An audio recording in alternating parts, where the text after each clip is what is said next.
বিভিন্ন রাজ্য থেকে ফর্ম 6 দিয়ে একেবারে ভিন রাজ্যের ভোটারদের এ রাজ্যের ভোটার লিস্টে ঢোকানোর চেষ্টা চলছে। গতকাল আপনারা জানেন সিইও দফতরে গিয়েছিলেন অভিষেক বন্দ্যোপাধ্যায়ের। এই প্রসঙ্গে এবার মুখ্য নির্বাচন কমিশনারকে চিঠি দিলেন তৃণমূল নেত্রী।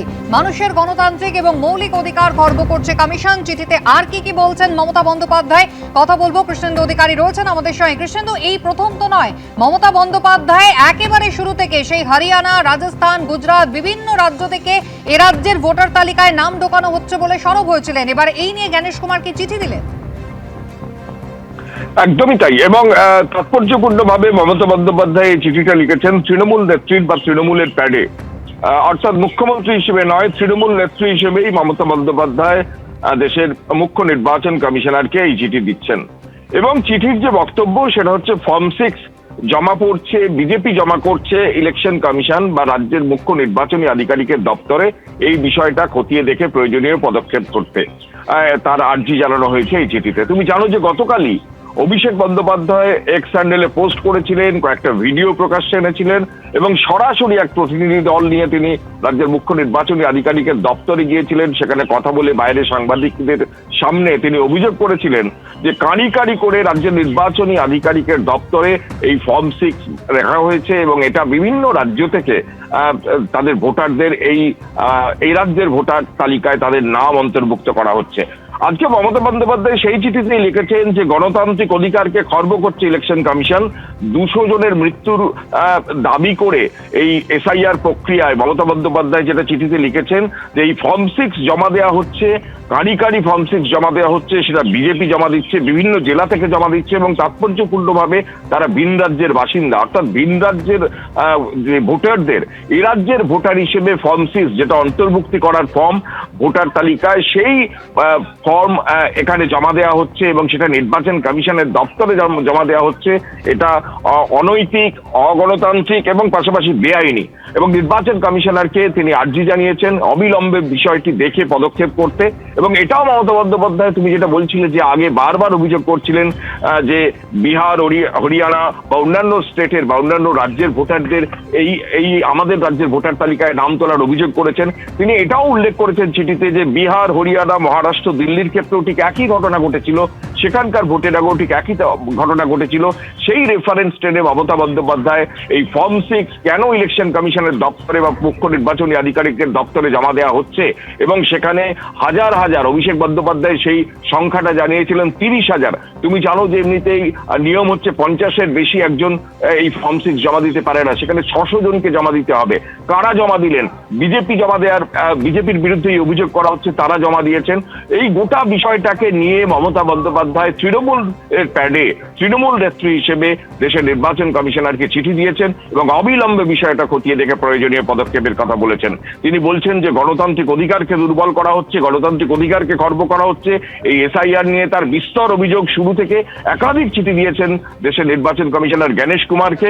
200 জনের মৃত্যুর তিনি দাবি করেছেন এবং পাশাপাশি এই চিঠিতে ফর্ম 6 নিয়ে যে অভিযোগ তিনি করছেন সেই বিষয়টা খতিয়ে দেখে অবিলম্বে পদক্ষেপ করার জন্য আর্জি জানিয়েছেন মমতা বন্দ্যোপাধ্যায়। কৃষ্ণেন্দু, তুমি আমাদের সঙ্গে থাকো। চন্দ্রকোনায় আজকে জনসভা থেকে এই প্রসঙ্গে মমতা বন্দ্যোপাধ্যায় ঠিক কি বলেছেন দেখুন।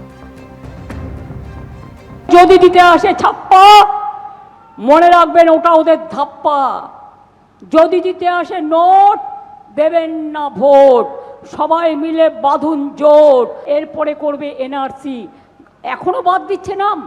তার মানে আপনার ভোটার লিস্টের নাম থাকলেও আপনি জানেন না ভোটের দিন আপনি ভোট দিতে পারবেন কি না।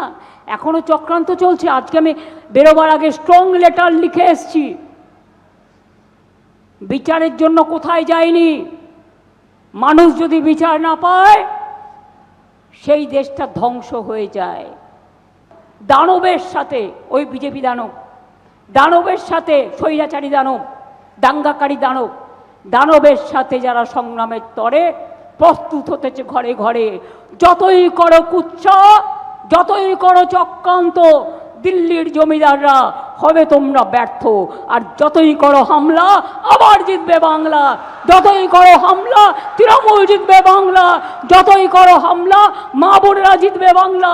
অন্তত 30,000 ফর্ম 6 নিয়ে আসা হয়েছে নির্বাচন কমিশনের দপ্তরে এবং এইভাবে ভিন রাজ্য থেকে ভোটারদের এ রাজ্যের ভোটার তালিকায় নাম তোলা হচ্ছে। গতকালই অভিষেক বন্দ্যোপাধ্যায় এই অভিযোগ করে সিইও দপ্তরে গিয়েছিলেন, আর তারপর আজ মমতা বন্দ্যোপাধ্যায় একেবারে মুখ্য নির্বাচন কমিশনার জ্ঞানেশ কুমার তাকে এই নিয়ে চিঠি লিখলেন। মানুষের গণতান্ত্রিক এবং মৌলিক অধিকার খর্ব করছে নির্বাচন কমিশন। এই একই কাজ তারা মহারাষ্ট্র, দিল্লি নির্বাচনের ক্ষেত্রেও করেছিল, এমনটাই কিন্তু মমতা বন্দ্যোপাধ্যায় অভিযোগ করছেন। বিভিন্ন রাজ্য থেকে প্রচুর পরিমাণে ফর্ম 6 বিজেপি জমা দিয়েছে। বাইরের লোকেদের ভোটার তালিকায় ঢোকানোর চেষ্টা করা হচ্ছে। মমতা বন্দ্যোপাধ্যায় চিঠিতে জ্ঞানেশ কুমারকে এই অভিযোগ করেছেন।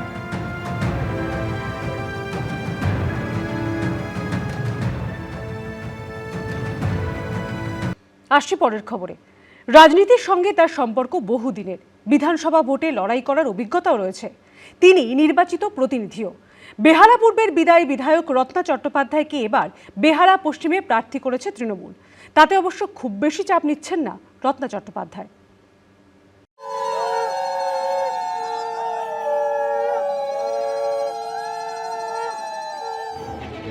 ছিলেন পূর্বে, এলেন পশ্চিমে। কেন্দ্র নতুন হলেও রাজনীতিতে তিনি পুরনো। আদ্যপান্ত রাজনৈতিক পরিবারের মেয়ে, নিজে কাউন্সিলর আবার বিধায়কও। 2021-এর বিধানসভা ভোটে নির্বাচিত হয়েছেন বেহালা পূর্ব থেকে, কিন্তু এবার তার কেন্দ্র বদল করেছে দল। এবারের ভোটে বেহালা পশ্চিম কেন্দ্রে রত্না চট্টোপাধ্যায়কে প্রার্থী করেছে তৃণমূল, যা পার্থ চট্টোপাধ্যায়ের কেন্দ্র বলেই এতদিন পরিচিত ছিল। এবার এই কেন্দ্রে তাই আলাদা করে নজর রয়েছে গোটা রাজ্যের। পূর্ব হোক কিংবা বেহালা পশ্চিম, দুবারই যখন আপনি প্রার্থী হলেন তখন এই দুই কেন্দ্রেই কিন্তু গড় অক্ষত রাখার লড়াইয়ে আপনাকে নামানো হয়েছে।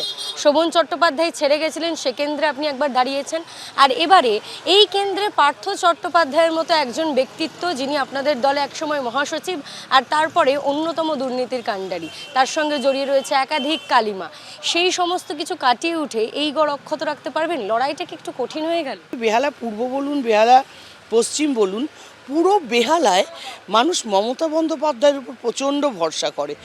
এই কেন্দ্রে এবার রত্না চট্টোপাধ্যায়ের প্রতিপক্ষ একদিকে বিজেপির ইন্দ্রনীল খাঁ, যিনি বিজেপি যুব মোর্চার রাজ্য সভাপতি, আরেকদিকে সিপিএম এবারও এই কেন্দ্র থেকে প্রার্থী করেছে নিহার ভক্তকে, যিনি গত বিধানসভা ভোটে এই কেন্দ্র থেকে 20% বেশি ভোট পেয়েছিলেন। তাই তৃণমূলের পক্ষে এবার কি লড়াইটা আরও একটু কঠিন? বেহালা যথেষ্ট এখন উন্নত। সিপিএম 34 বছর জনগণের সমর্থন পাওয়ার পরেও যখন কাজ করেনি, ওরা ভাবছে, মানুষ ভাববে না আর যে ওরা এলে আবার উন্নয়ন হবে। একটা সময় বাম জামানায় তৈরি হয়েছিল এবং সবাই বলতো যে বিদ্যাসাগর সব হসপিটাল বারবার, বিদ্যাসাগর একবার, মানে বিদ্যাসাগরে যদি কোনো রুগী যেত সে আর ফিরে বেরোতো না। কিন্তু তৃণমূল সরকার আসার পর বিদ্যাসাগরের হাল কিছুটা হলেও চেঞ্জ হয়েছে।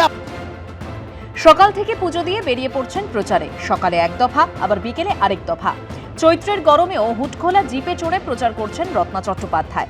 প্রার্থী বদল হয়েছে, কিন্তু বেহালা পশ্চিমের মানুষের রায় কি বদলাবে, নাকি ফের তৃণমূলেই ভরসা রাখবে এই কেন্দ্র? জানতে হলে অপেক্ষা করতে হবে 4 মে পর্যন্ত। ঐশী মুখোপাধ্যায়, এবিপি আনন্দ। এবিপি আনন্দ, এগিয়ে থাকে, এগিয়ে রাখে।